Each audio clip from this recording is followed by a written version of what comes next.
आता पुढील मुद्दे आपण ठाणे नगरातील ठाणे महानगरपालिकेतील घेऊ.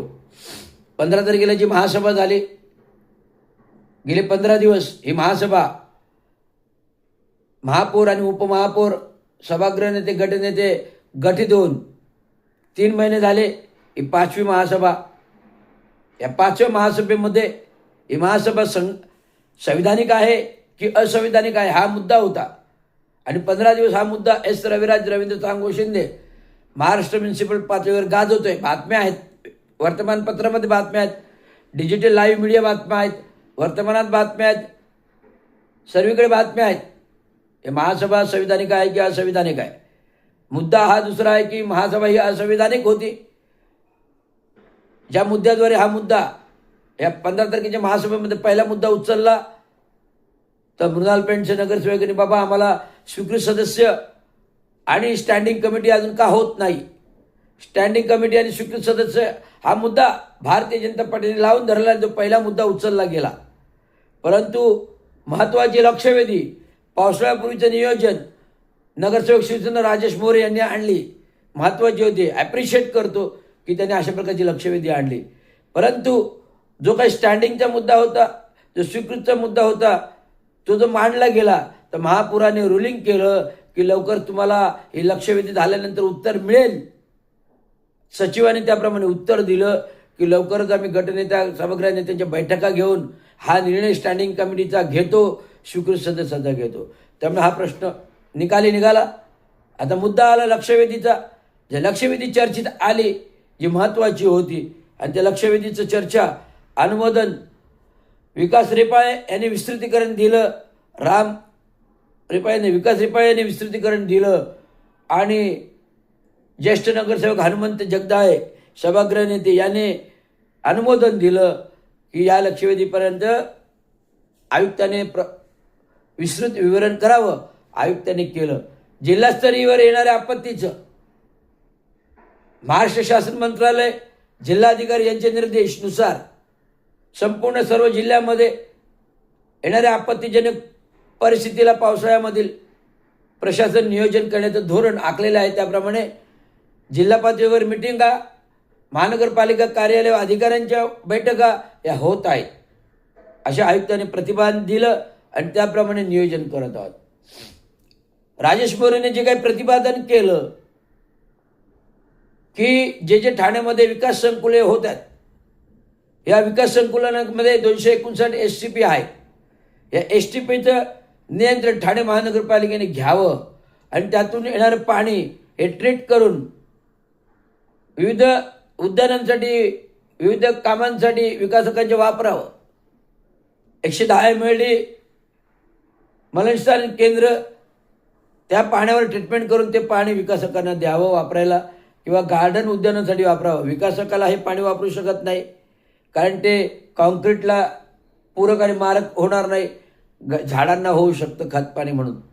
त्यामुळे अशा प्रकारचं प्रस्तावना करताना ठाण्यामध्ये येणाऱ्या दुर्भिक्ष, पाण्याचं दुर्भिक्ष जर आलं, जर दुष्काळ आला, एल निनोचं संकट आलं, तर भविष्यातील पाण्याचं नियोजन कसं होणार. तर त्यासाठी ठाणे महानगरपालिकेने 2016 उर्वरित नाले DPR तयार आहे. या DPR अंतर्गत होल्डिंग पॉइंट आणि टायडल गेटचे प्रस्ताव आहे. जर पाऊस आला, जर नाल्याद्वारे येणारे पाणी जे आहे, जे खाडीला न जाता हे पाणी साठवून टायडल गेटद्वारे जे होल्डिंग पॉइंट करून नाल्याच्या बाजूला जागा घेऊन होल्डिंग पॉइंट करायचे, पंपिंग स्टेशन बांधायचे आणि हे पाणी नाल्याचं त्या होल्डिंग पॉइंटमध्ये डायव्हर्ट करायचं, पंपिंग करून पंपिंग स्टेशन, आणि तेच पंपिंगचे पाणी ठाणे शहराला विकासकांना पुरवठा करू शकतो बांधकाम. त्यामुळे पाणी वाचवू शकतो, पिण्याचा वापर होणार नाही पाण्याचा. अशा प्रकारचा प्रकल्प 1100 कोटीचा ठाणे महानगरपालिकेने DPR 10 वर्षापूर्वी 2016 तयार केलेला आहे. परंतु केंद्राकडे पाठवला असं केंद्राने त्याला मंजुरी दिली नाही, कारण ते विस्तृत अंदाज करता 1100 कोटीचा आहे. JNRM अंतर्गत 550 कोटीला मंजुरी मिळाली. आता जर या 1100 कोटीपैकी जो 600 कोटीचा होल्डिंग पॉइंट आहे, ह्याला जर माननीय माजी मुख्यमंत्री आणि आत्ताचे उपमुख्यमंत्री, पालकमंत्री एकनाथराव शिंदे यांना मी प्रस्ताव दिलेला आहे. मुख्य सचिव खाजगी त्यांचे प्रभाकर जे PA आहेत त्यांच्याकडे हा प्रस्ताव दिलेला आहे. अहवाल दिलेला आहे, महापौरांना दिलेला आहे, आयुक्तांना दिलेला आहे. जर ह्या गोष्टीवर आयुक्तांना नगराभियंत्यांसुद्धा दिले, तर ह्या गोष्टीवर जर नगराभियंता, आयुक्त आणि महापौर, प्रशासन, लोकल बॉडी यांच्यावर चर्चा झाली आणि हा प्रकल्प मार्गी लागला तर भविष्याच्या विकासाच्या दृष्टीकोनातून, पूरस्थितीच्या दृष्टीकोनातून हा प्रकल्प योग्य होईल. त्यामुळे प्रशासनाने या गोष्टीकडे लक्ष द्यावे. एस रविराज रवींद्र शिंदे एक प्रकल्प कार्यकारी अभियंता म्हणजे प्रकल्प म्हणून काम करताना 2035 वर्षामध्ये चांगल्या प्रकारे सेवा दिलेली आहे. आणि मला केंद्राचा प्रकल्प ही DPR तयार आहेत. जे STPs आहेत त्या STP पाणी ट्रीट करून आणि अनेक मलवाहिनीद्वारे हे पाणी येतं ते ट्रीट करून विकासकांना झाडासाठी द्यावं. जे विकासक भूखंड आहेत, आता 70 माळ्याच्या इमारती बांधतोय, ज्या अम्युनिटी सर्व्हिसेस भूखंड आहेत ह्याच्यामध्ये एक प्रकारचं छोटे छोटे विकासकांनी पॉन्ड, होल्डिंग पॉन्ड बनवावं.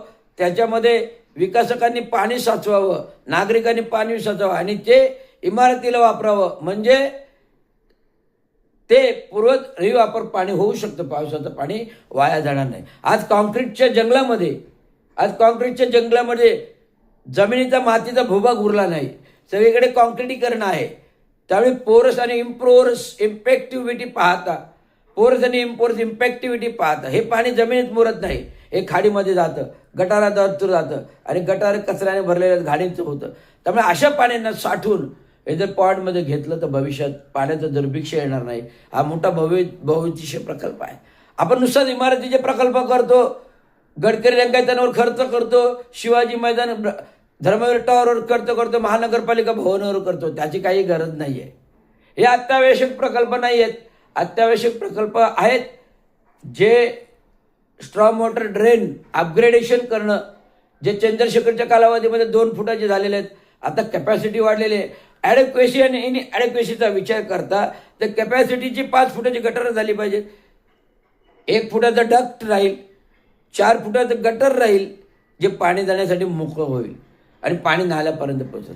आज राममाळ्याचा रोड असेल, चंदनी कोळीवाडा असेल, मार्ग भुयारी, अनेक भुयारी, नितीन कंपनी जंक्शन असेल, वंदना टॉकीज असेल, कापूरबावडी जंक्शन असेल की घोडबंदर असेल, पूर्ण क्रिकचं पाणी एक लेवल, भूखंड जमीन लेवल आणि पाणी लेवल खाडीचे एक लेवल असल्यामुळे हे पाणी सगळं रस्त्यावर येतं. घोडबंदर रस्ता ज्यामध्ये पूरस्थिती होती, जर हाय टाईड आली आणि उंची हा पाण्याची 200 पर मीटर हारला जर गेली 200-250 तर पूर्ण पूरस्थिती होते.